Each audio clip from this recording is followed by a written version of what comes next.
예, 저 미셸 박스틸 대사님이 이제 곧 부인하는데요.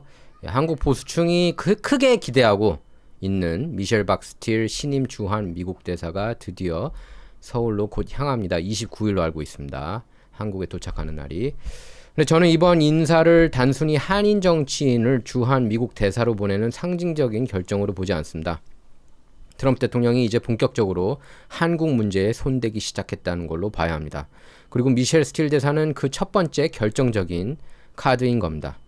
스틸 대사는 트럼프 대통령이 직접 지명했고 연방 상원은 지난 6월 55대 39로 인준했습니다. 한국 정부 아그레망 절차도 이미 마무리됐습니다. 그래서 미셸 스틸 대사는 한국에서 태어났고 한국어를 유창하게 구사합니다. 일본어도 잘해요. 그래서 미국 연방 하원 의원을 2차례 지낸 보수 성향 공화당 정치인입니다. 뭐 보수 평생 공화당원이었습니다. 예. 그리고 트럼프 1기 행정부 당시에는 트럼프 대통령 직속 아시아계 자문위원으로 활동했습니다. 자, 무엇보다 중요한 건 스틸 대사가 미국 의회에서 중국 공산당 문제를 직접 다뤄온 인물이라는 건데요. 따라서 서울에서는 미셸 스틸 대사를 단순한 외교관으로만 상대하기 어려울 겁니다. 예. 한국의 정치와 문화, 인맥 구조를 잘 알고 있고 통역을 거치지 않고 한국 측 인사들 말을 직접 이해할 수 있는 사람입니다. 그래서 한국 정부 입장에서는 과거처럼 형식적인 외교 수사만으로 미국 대사를 설득하기가 훨씬 어려워진 거예요. 여기에 매우 중요한 또 하나의 배경이 있습니다. 트럼프 대통령은 최근 대국민 연설을 통해서 중국을 비롯한 외국 세력 미국 선거 개입 문제하고 미국 선거 인프라 취약성을 공개적으로 제기했습니다. 그래서 백악관이 공개한 자료에 따르면 중국이 2억 2천만 명에 달하는 미국 유권자 관련 자료를 확보했고 중국과 러시아, 이란, 북한 이렇게 적대 국가들이 미국 선거 인프라를 공격하고 악용할 능력을 갖추고 있다는 게 트럼프 정부 판단입니다. 그래서 좌파든 우파든 한 가지 분명한 건 트럼프 대통령이 이 문제를 국가적 안보 의제로 끌어올렸다는 사실만큼은 분명합니다. 이제 미국은 선거 시스템을 단순한 국내 행정 문제가 아니라 중국 공산당 그리고 적대 국가들이 노릴 수 있는 핵심 국가 안보 시설로 보고 있습니다.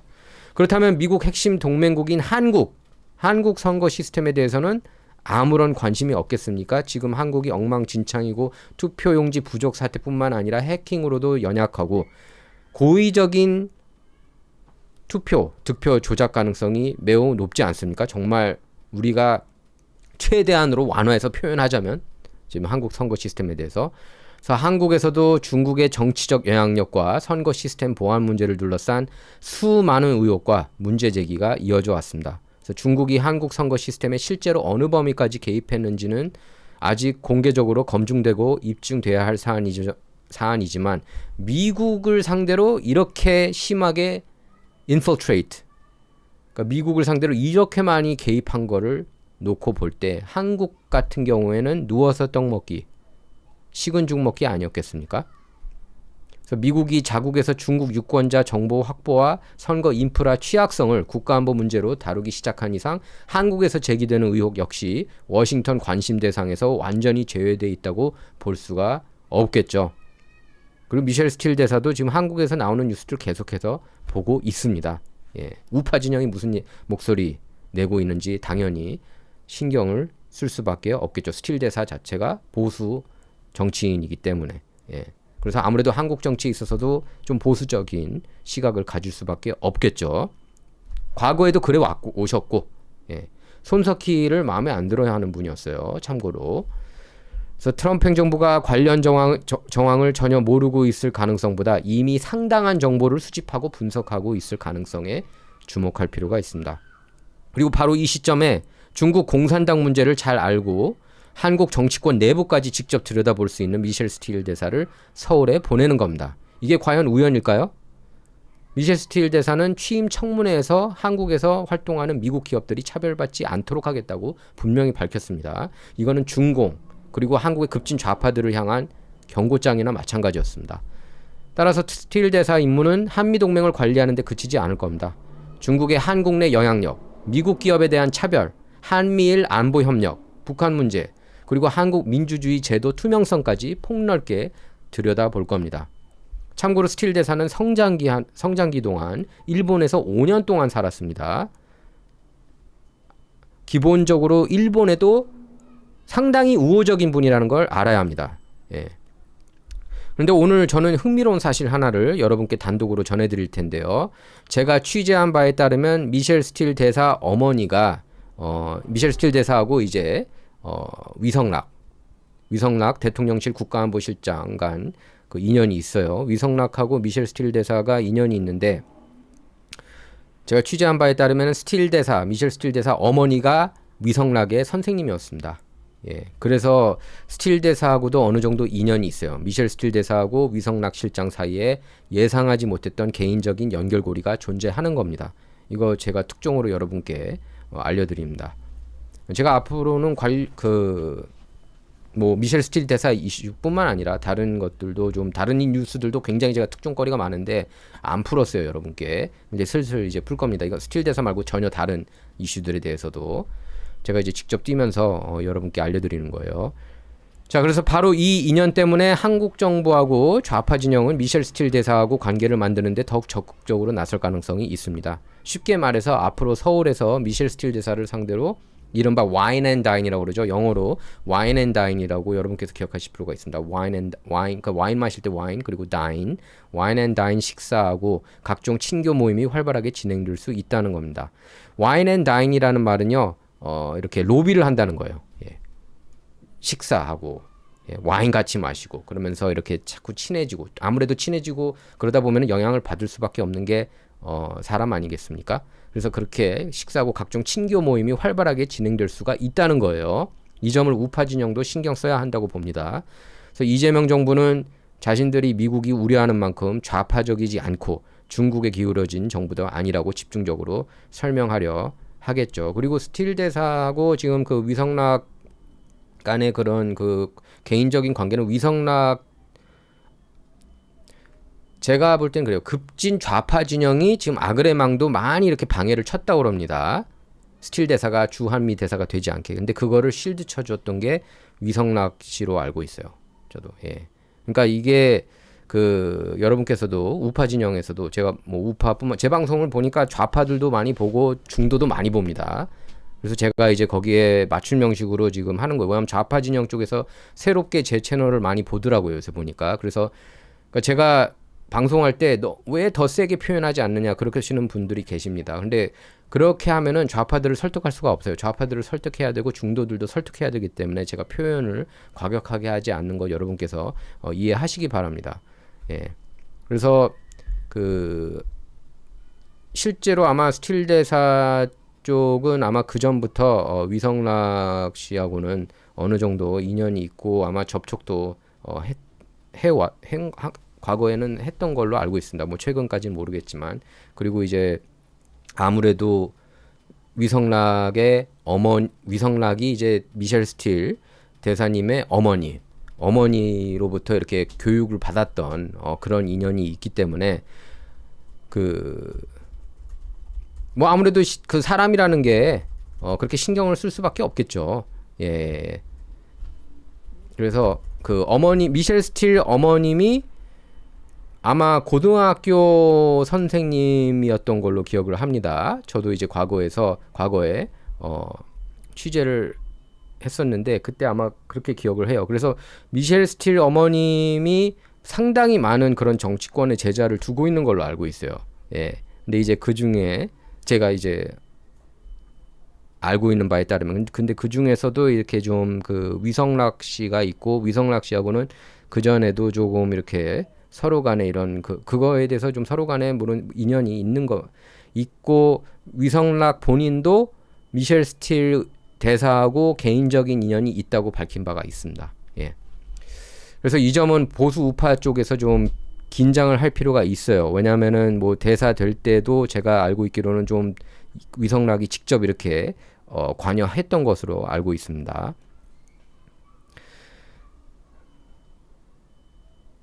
자, 그래서 이재명 정부는 자신들이 미국이 우려하는 만큼 좌파적이지 않고 중국에 기울어진 정부도 아니라고 집중적으로 아마 설명을 할 거예요. 와인 앤 다인 하면서 스틸 대사. 제가 이제 조언을 드리는 겁니다. 지금 우파 진영한테.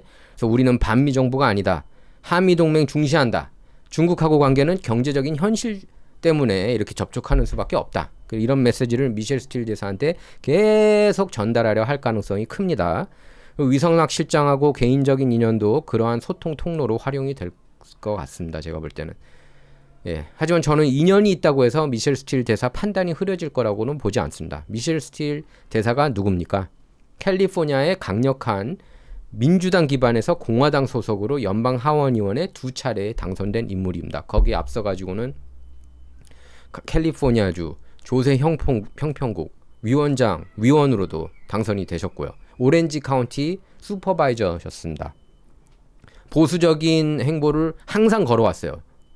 좌파 쪽 클릭을 한 번도 하지 않으신 분입니다. 미셸 스틸 대사께서는. 그래서 미국 정치 치열한 권력 투쟁을 직접 경험했고 중국 공산당 위협을 지속적으로 경고해온 보수 정치인입니다.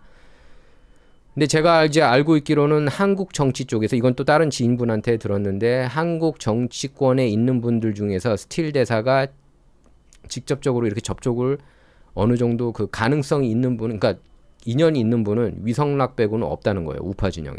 우파 진영에 미셸 스틸 대사하고 그러니까 이 스틸 대사님 최측근한테 최근에 들었는데 한국의 국힘당이나 뭐 우파 진영 쪽에 인연이 있는 사람은 한 명도 없대요. 한 명도 없다고 그랬습니다. 예.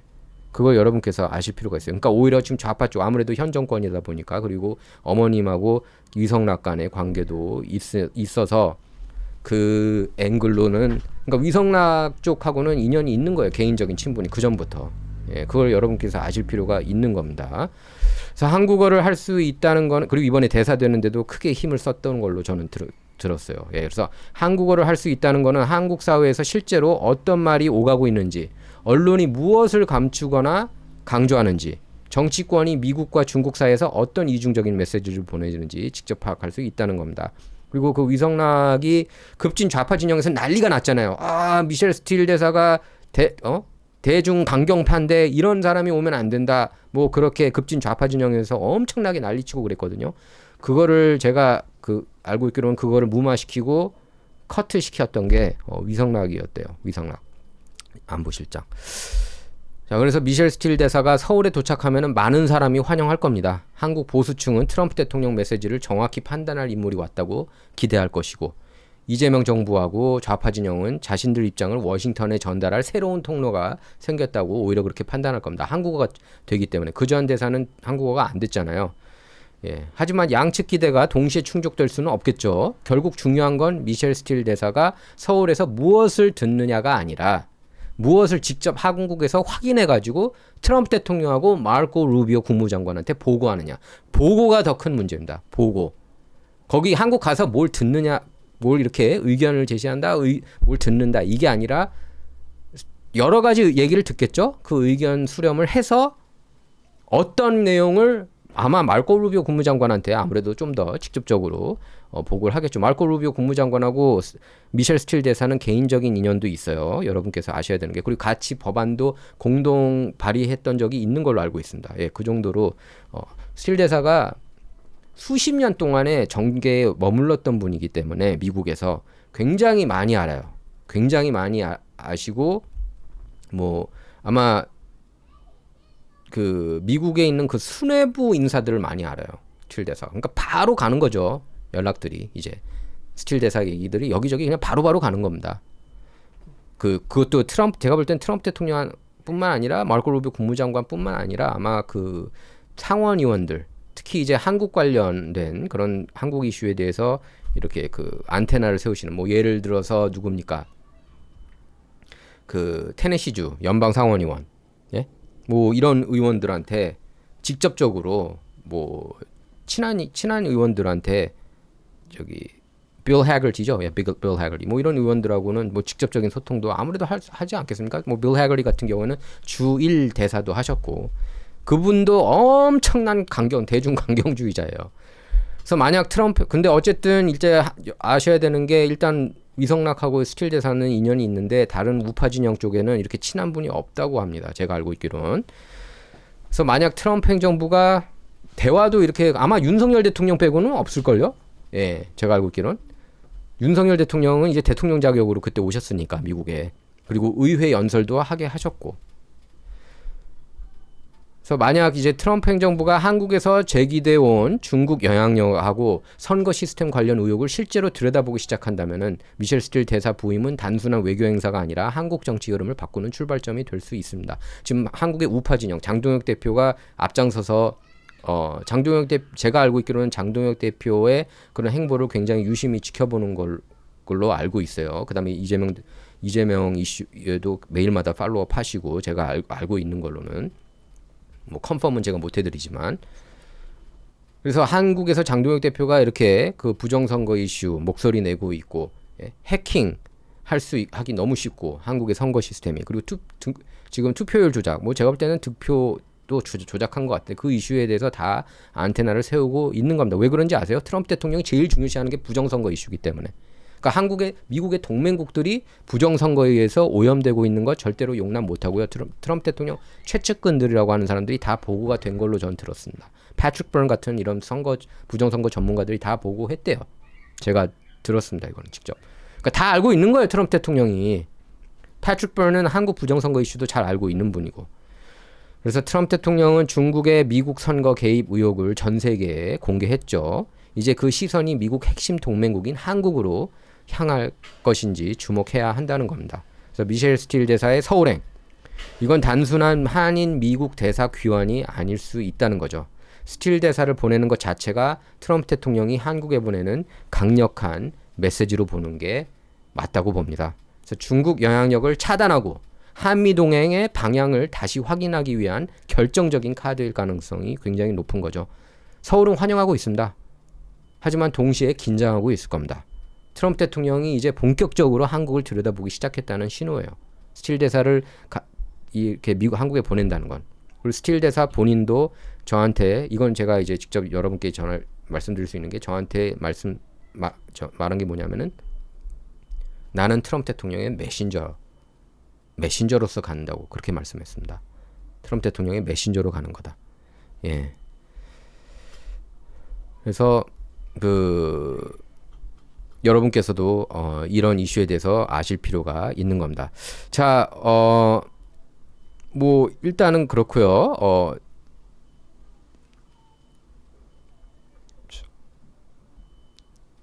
예. 자, 참사랑교회 매주 일요일 오전 11시 예배 시작합니다. 담임 목사님 강만석 목사님이시고요. 환영받고 위로받는 경험 하실 수 있습니다. 자, 어제 이 뉴스도 이렇게 떴죠. 예, 스틸 대사께서 이렇게 한국 부임 공식 행보 시작했고 한미 조선협력센터 개소식에 참석을 했습니다. 그래서 대사 인준 후 첫 공개 연설까지 하셨어요. 이 자리에서. 그래서 한미 동맹 강화가 재임 중 최우선 과제 강조하셨고 이달 말께 한국 부임 전망 강경화 주미대사 그리고 김정관 산업장관하고도 첫 대면을 하셨습니다. 스틸 대사께서.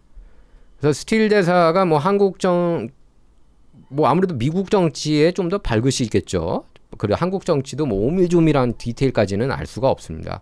그리고 그렇기 때문에 일단은 인연이 굉장히 중요하더라고요. 제가 느꼈는데 그 전부터 미국 정치하고 한국 정치 보면은 왜 여기 한국에 있는 정치인들이 미국에 오면은 꼭 민주당 인사들만 만나고 다니니까 장동혁 대표 빼고 장동혁 대표가 그걸 깨버렸죠. 좌파 쪽 인물 하나도 안 만났습니다. 앤디 김이 만나고 싶어 해도 그걸 거절했어요. 장동혁 대표가.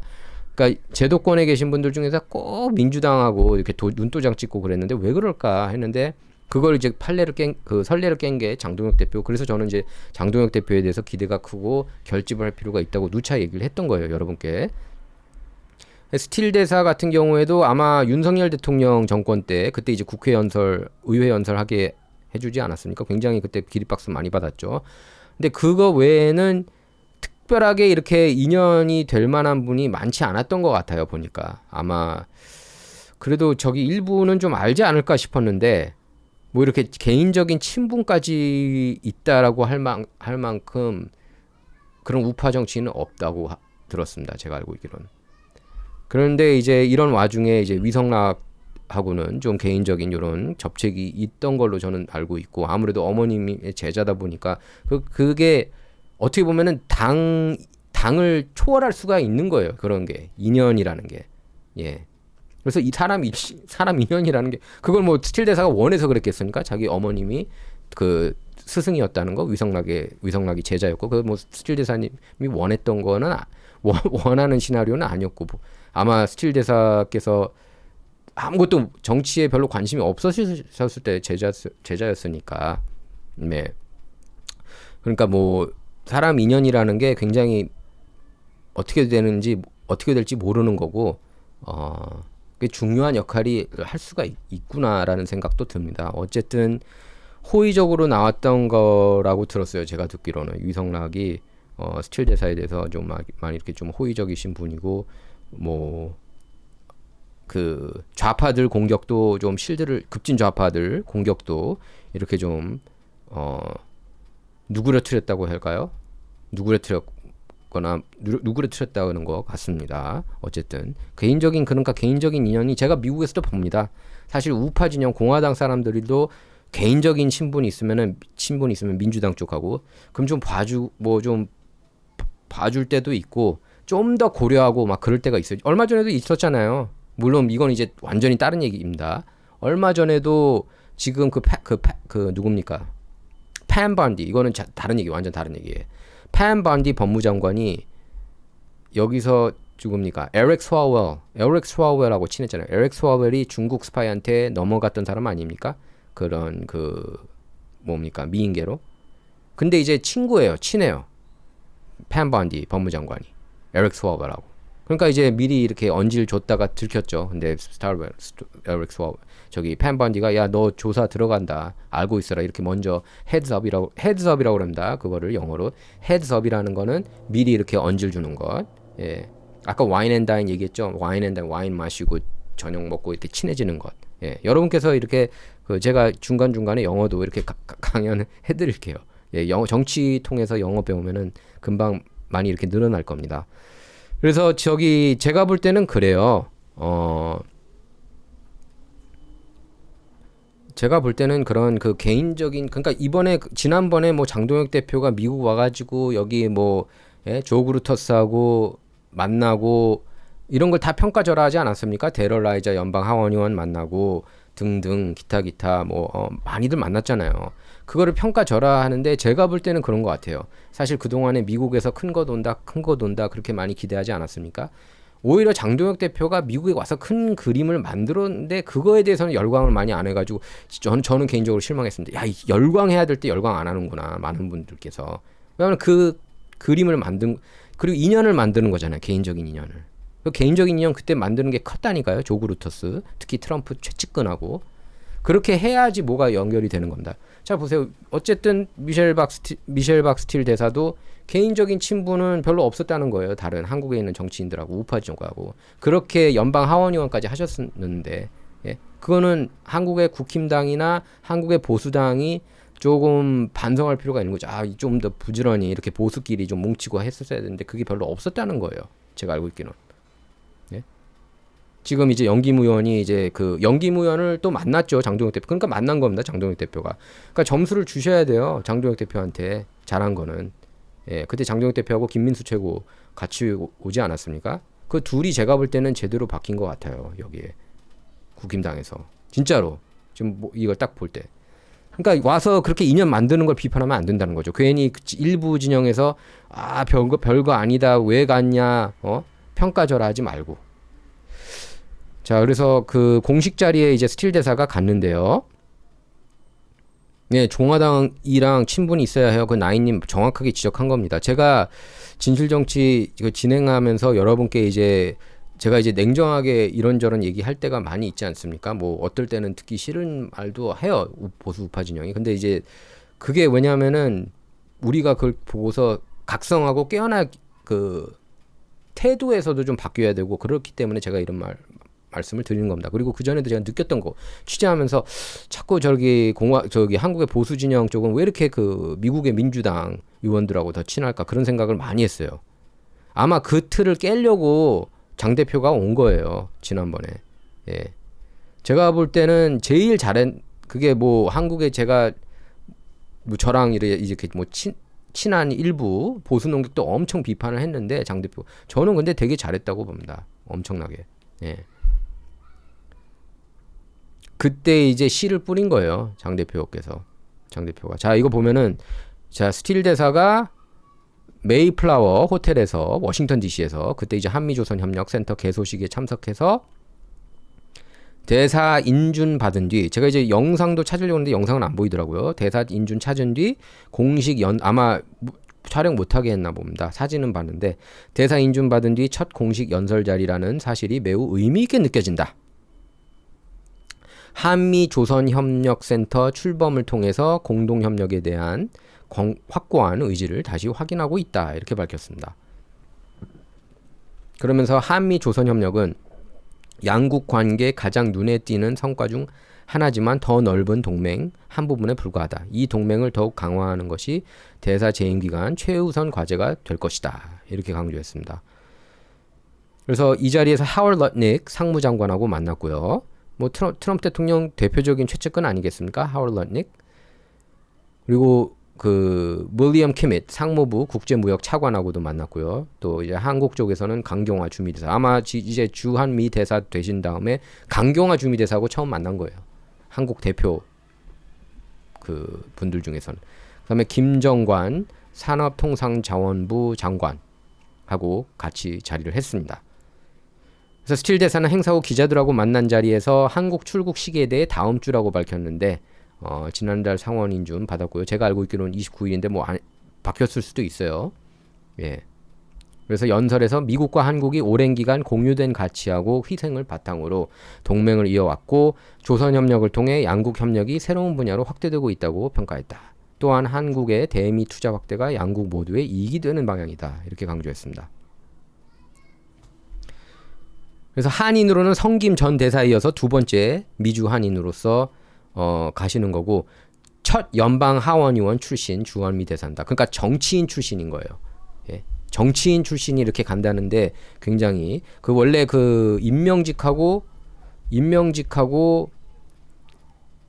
선출직하고는 엄청난 차이가 있습니다. 미국에서 보면은. 그러니까 선출직은 아무래도 정치가 어떻게 돌아가는지를 파악을 더 빨리 하는 거죠. 파악을 잘하는 거고. 예. 이번에도 사실은 제가 이제 이건 지나서 얘기한 건데 이번에도 사실 장동혁 대표가 워싱턴 DC 얼마 전에 갔을 때 그때 이미 미셸 박스틸 대사가 임명이 됐거든요. 그런데 이제 그때 이제 장 대표 쪽에서는 만나고 싶어 했는데 못 만난 이유 중에 하나가 어쨌든 아그레망 그걸 잘 지켜야 되기 때문에 그때 스틸 대사는 아무하고도 이렇게 접촉을 제가 알고 있기로는 안 했어요. 예. 아무도 안 했습니다. 중도적인 모습을 굉장히 중요시 하더라고요. 스틸 대사께서 중도적인 모습을 보여야 된다고 외교관으로서 이미 이제 정치인이라고 보기는 정치인일 수도 있겠지만 어쨌든 외교관이기 때문에 주한미 대사로 가는 거기 때문에 그걸 굉장히 이렇게 중요시했습니다. 그래서 이제 장동혁 대표도 못 만났어요. 그때 이제 워싱턴 DC에 이제 있었을 때 같이 그때 DC에 있었던 걸로 아는데 못 만났습니다. 예. 이제 스틸 대사가 그걸 굉장히 이제 중요시한 거죠. 그렇게 지시가 그렇게 프로토콜이 그렇고 국무부 프로토콜이 굉장히 엄격합니다. 예.